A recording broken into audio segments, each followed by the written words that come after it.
Good morning. I'm Tyler Martin, and here's the latest from Spectrum Autism Research.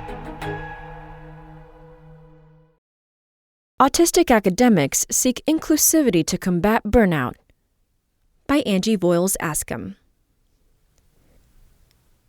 Autistic heaven is how Sandra Jones, who is autistic herself, initially viewed a career in academic research. Your entire job is to learn every minute fact about this thing that you're interested in and then tell other people, she says she imagined. That's exactly how it was for Jones in the early days of her academic career, and she excelled. But as she ascended the academic ranks, the work became more challenging.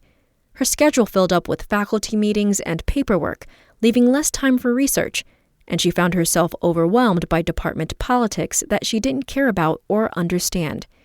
Jones, who is now Pro-Vice Chancellor of Research Impact at Australian Catholic University in Melbourne, Australia, isn't alone in that experience, she discovered after interviewing 37 autistic researchers about their careers for a study published last month in Autism. Autistic researchers across multiple countries and disciplines expressed love for their work, but frustration with other aspects of academia that make the environment unpleasant or hostile for neurodivergent employees. You lose a lot of good people because they burn out, Jones says. Burnout can come from a number of sources, Jones' interviews revealed, including the unstructured nature of academic research. That flexibility makes it possible for autistic researchers to work from home or shift their schedules as needed, but it can also lead to vague job expectations, and as a result, an autistic researcher may have difficulty prioritizing their work. Academic language also tends to be very abstract in general, which can be an obstacle for autistic researchers who interpret statements literally, says Oluwatobi Abubakar, an autistic clinical psychology doctoral student at Indiana University in Bloomington. And despite Jones' initial impressions of academic life, researchers are still expected to do a lot of socializing, from meetings to conferences to collaborations, that can range from confusing to panic-inducing for people with social communication difficulties. There are a lot of unwritten rules about what you need to do to succeed, says Zachary Williams, a medical and doctoral student at Vanderbilt University in Nashville, Tennessee, who is also autistic. Studying autism as an autistic researcher comes with its own stack of challenges, says Patrick Dwyer, a graduate student at the University of California, Davis. He and other autism researchers have personal experiences and community connections that can enhance their work and inform their research questions, but they still have to grapple with old papers full of dehumanizing language when discussing autism, Dwyer says. Some colleagues still also discuss the condition in ableist terms, Abubakar says, and that ableism can make it difficult for autistic people to advance in their career. It has not been an easy or smooth start for me, they say.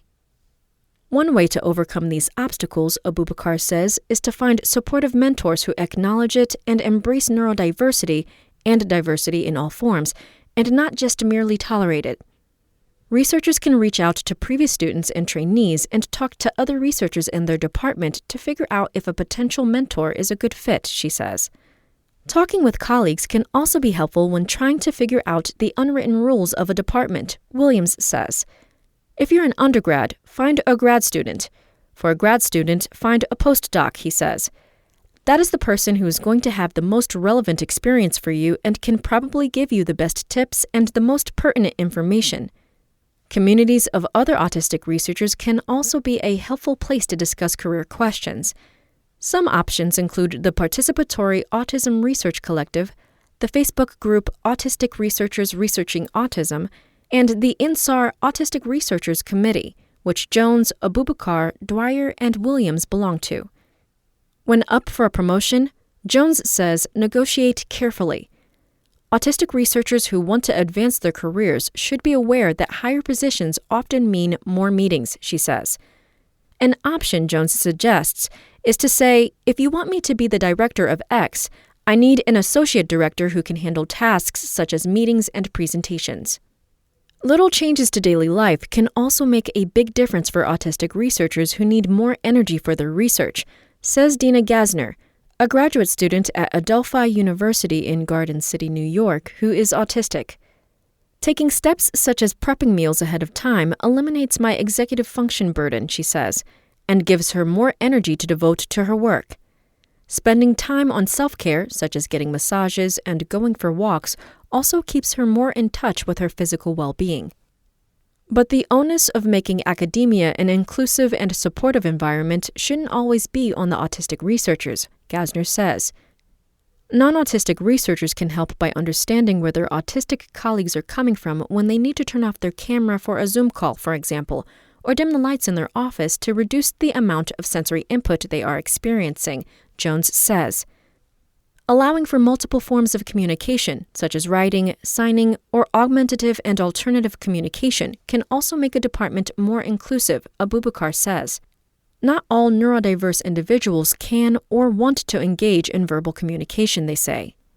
Other forms of support can help too, such as giving people the equivalent of a personal assistant, Williams says.